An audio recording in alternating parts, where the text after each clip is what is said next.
This is The Wooden Box by Alan Myers.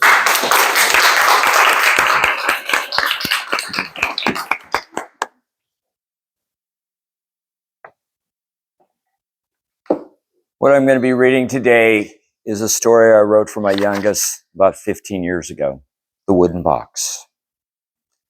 Long ago, I lived with my mama and papa in a very small, clean, and beautiful apartment. Mama was always home to take care of me, to make our home, and teach me about life, family, and God. My papa worked very hard almost every day and did everything he could to provide for Mom and me.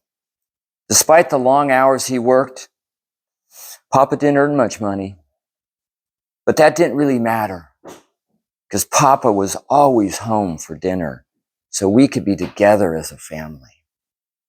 From my earliest memories, I remember my Papa calling me his Matanach Elohim, his gift from God.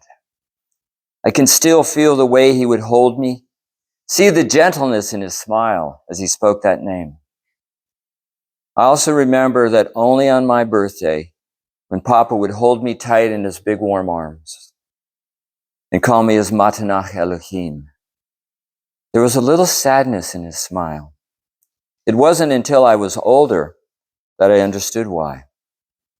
Papa's sadness was because when I was young, my parents could not afford to buy me birthday gifts.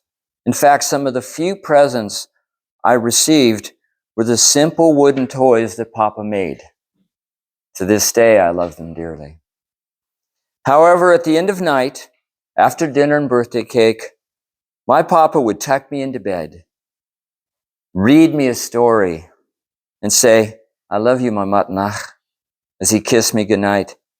Then he would smile gently, hold me in his big warm arms, and tell me that he had put something special away for me for when I was older.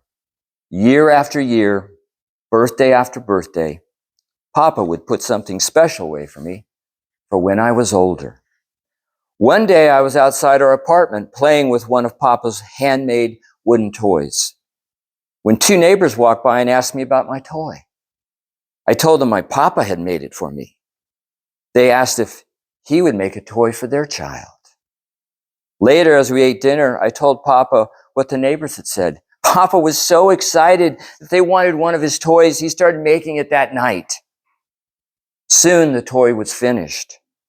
Papa was still so excited that someone wanted a toy that he had made, that when he gave the toy to his neighbors, Papa never thought of asking for money. When the neighbors asked about the price, Papa didn't know what to say.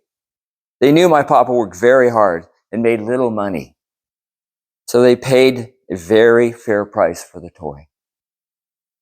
Before long, my Papa had so many requests for his handmade wooden toys, he no longer had to work hard at anything else but making toys for children. Papa smiled all the time. And when we moved to our own house in the neighborhood, my Papa told me this was one of the happiest days of his life. He said the others were the day he met Mama and the day I was born. Papa also told me that he was really looking forward to my next birthday, for soon I would be older. I spent many long hours studying and preparing to be called to the Torah. When my special day arrived, I was prepared and nervous. Mama had bought new clothes for all of us. As we stood together on the bima, Papa held me in his big warm arms and kissed my cheek. As the tears rolled from his eyes, Papa said, "I love you, my matanach. You are older now." That night after dinner and cake, Papa tucked me into bed and said, "I love you, my matanach," as he gave me a goodnight kiss. Then he smiled his smile, held me in his big warm arms, and told me that he had something special and everlasting for me, something that was more than money could ever buy. From under my bed, Papa pulled out a worn wooden box.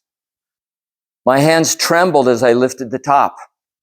Inside were the something specials that over the years Papa had collected and put away for me.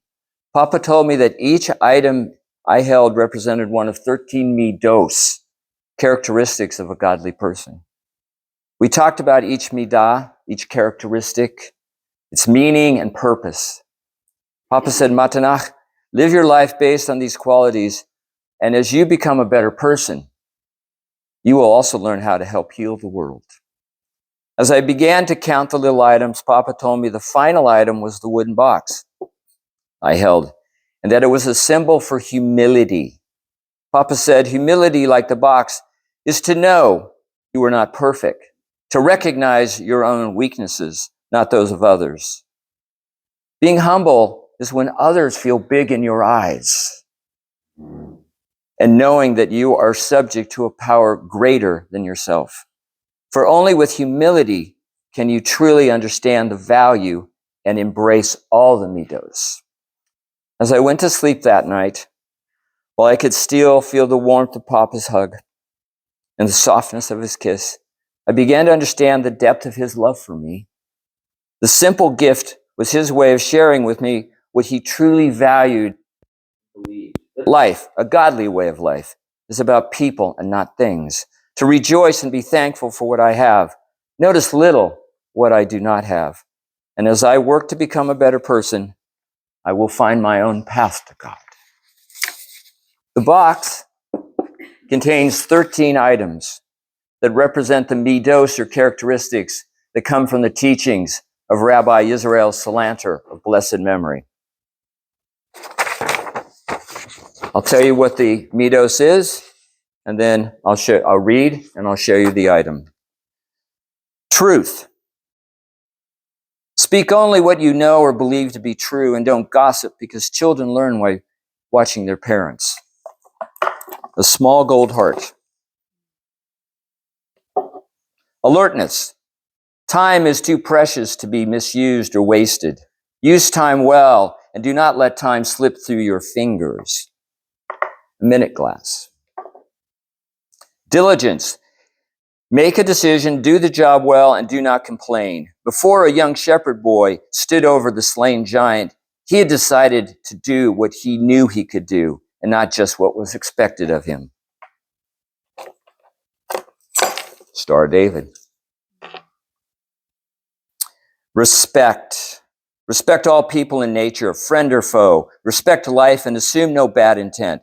When you show proper respect to all, you show proper respect to all that God created, and God created life.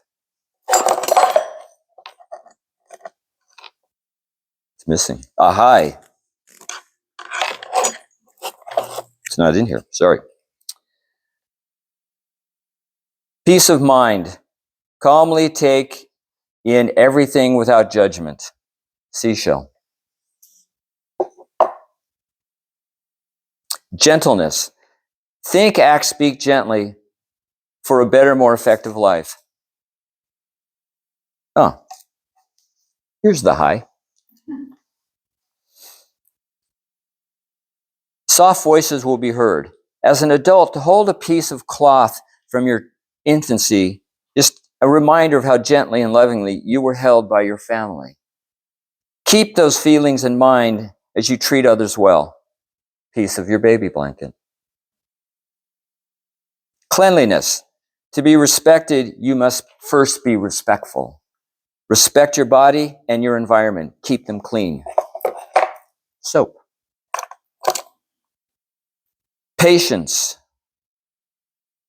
Accept life without hurry and be present in the moment. The more present you are, the more you can learn, the more you can help. How long does it take nature to make a rough stone smooth? Patience is part of the process. Smooth stone. Orderliness. Plan your work, work your plan. A watch. Righteousness. A good person does the right thing, in turn helps heal the world. Righteousness is its own reward. A mezuzah.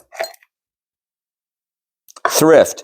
Do not be wasteful or arrogant. Money is power. Power is to be properly exercised and not wasted. Power is for meeting responsibilities and obligations, not just for self. Thrift. A penny.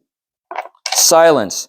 Before you can speak wisely, you must first learn. To learn, you must first listen carefully. How quiet and attentive do you have to be to hear a candle burn? Candle. And finally, humility. We are all imperfect. We are all subject to a greater power. Let others feel big in your eyes. Accept others as God accepts you. The Wooden Box. Thank you.